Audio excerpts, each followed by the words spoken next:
Hi, I'm Brian Wagner, developer of Casco View here in Panama City. Casco View is a mixed-use 136-unit building located in Santa Ana, combining residential and hospitality, and offered to both local and international buyers. With me today is Johan Hernández, digital asset business manager from Tower Bank. Welcome, Johan. Thank you. Where he oversees their digital assets platform.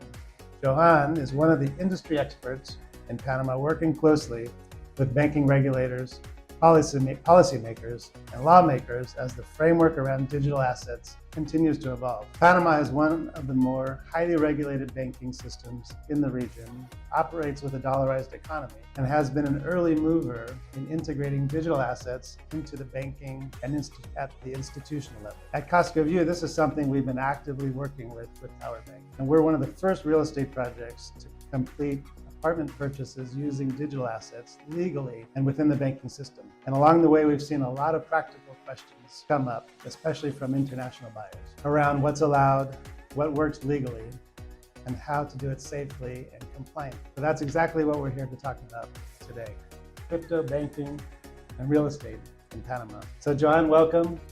Thank you for the invitation. I'm thrilled to have you It's here. always a pleasure. Thanks. I'm thrilled to have you here sharing your expertise. And maybe to start, just tell us a little about your background, about your role at the bank, and how the bank got involved in digital assets. Yeah, sure. I've been in the space since 2017.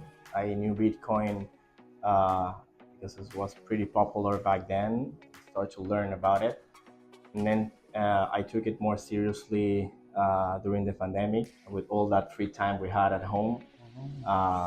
And start doing content and trying to educate people through my social media. And then I started a master in blockchain and crypto with business applications because I was so interested with the space and I knew that it will be huge in the following years. And I joined the bank almost 2 years ago to be part of the digital asset team of the bank. And Tower Bank, it was the first crypto-friendly bank declared officially and publicly in 2023. It was the first bank in Latam and almost in the world to declare that. So basically the bank started accepting people that were related to crypto. So they will be able to open regular bank's account and deposit dollars for their crypto activities. So that's how it started almost 4 years ago. And it has evolved during the years where we have now a digital platform, a crypto platform of the bank is called Ikigi, where our regular clients are able to buy Bitcoin, Ethereum, stable coins, and with the dollars in the account, or vice versa. They can deposit into Ikigi, Bitcoin, Ethereum, or stablecoin and convert it into dollars in seconds.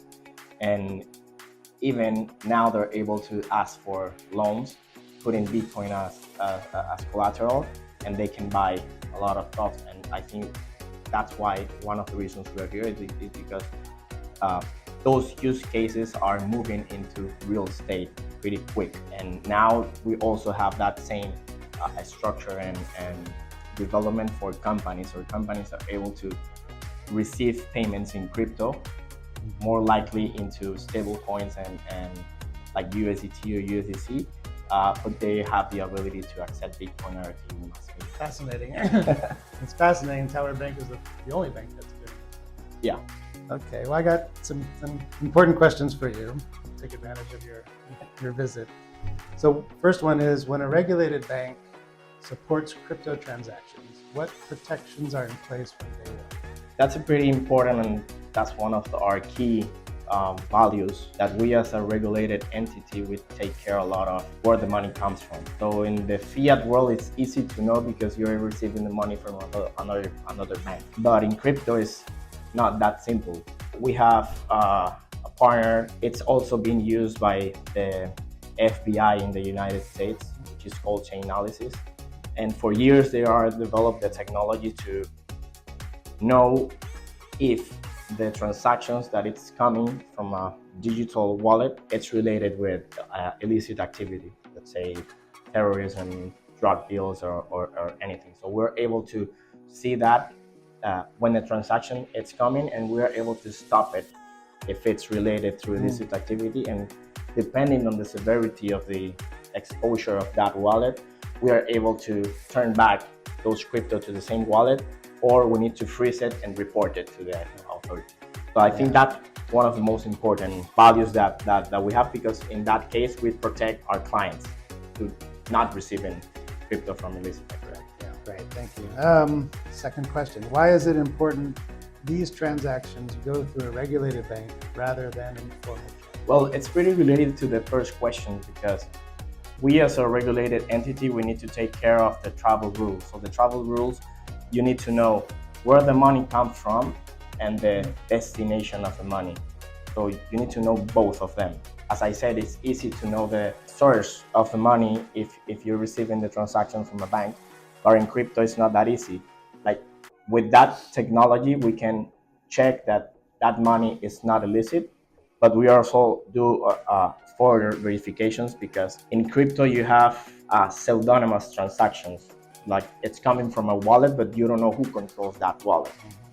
So in the cases of the companies we have, we know that the company is receiving crypto because some of their client is paying in crypto, let's say from Venezuela or from Bolivia or from Colombia, because in those countries it's not easy to get regular dollars. So it's easier to get the stable coins, and with the stable coins they do payments all over the world. So we know our client and we know the activity that our clients are doing, so we have no problems in receiving those crypto because we know the source of the income is to pay for a service or to pay for a good or to purchase something. And on the other side of that transaction, like we're on the other side of that.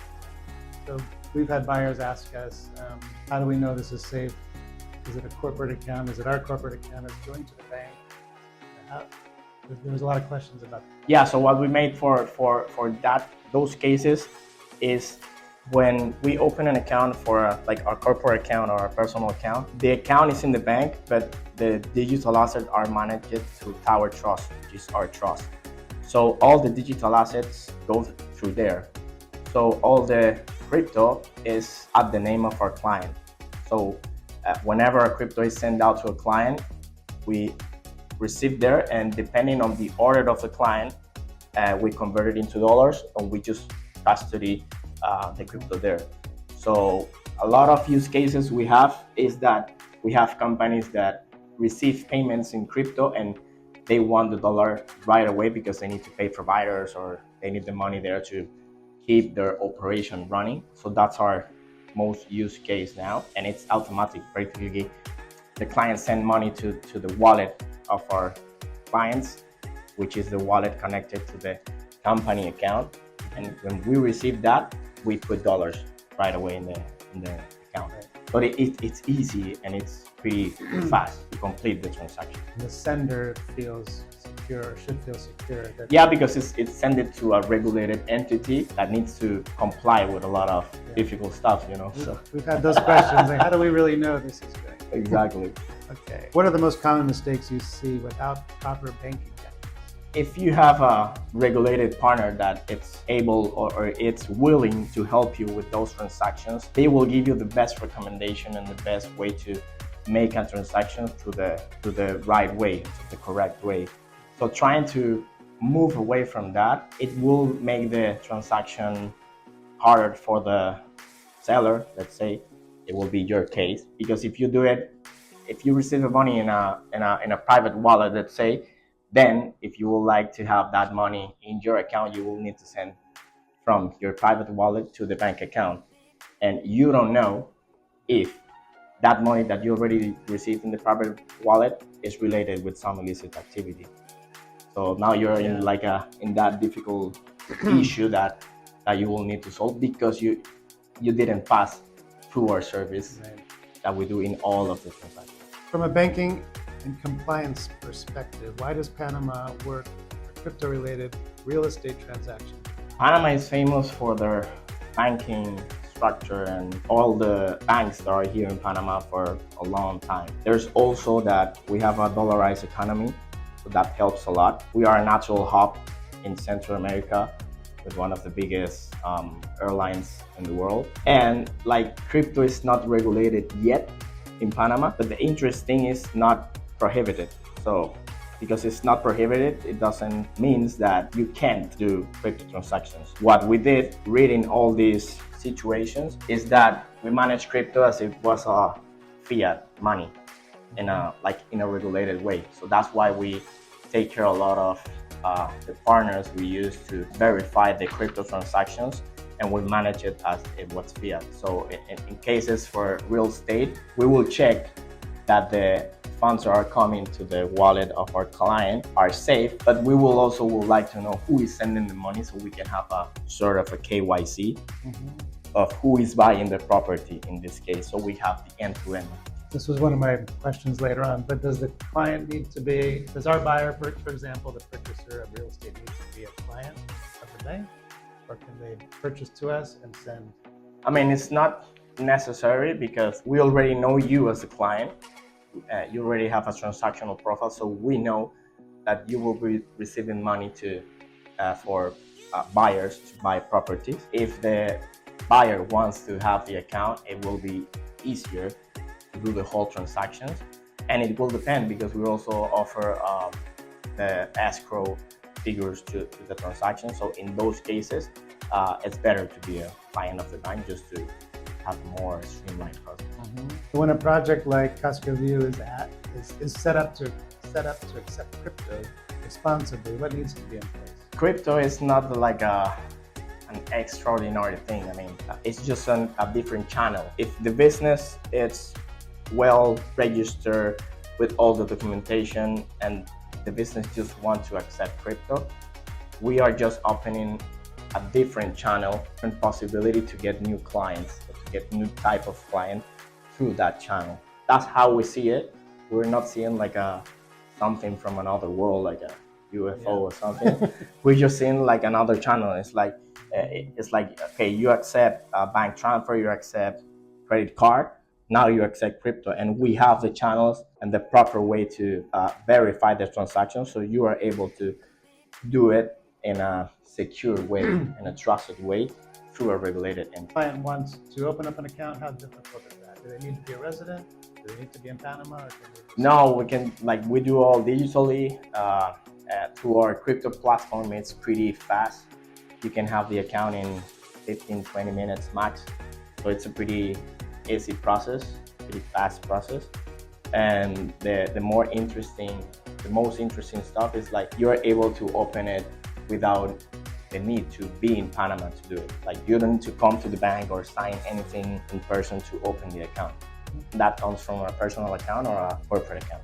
That's all I have. I'm sure I'll have more. No, thanks a lot. It's pretty nice to know that one of our clients is putting live the use cases with the services that we provide, and we're always happy to share the knowledge and to try to help in bringing more buyers into.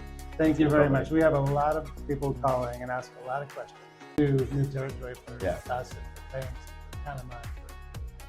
This is cutting edge stuff. Nice. No, thanks for the invitation, and it's great to be here. Thank you. So if you want more information, we'll have resources and links in this post. Thanks.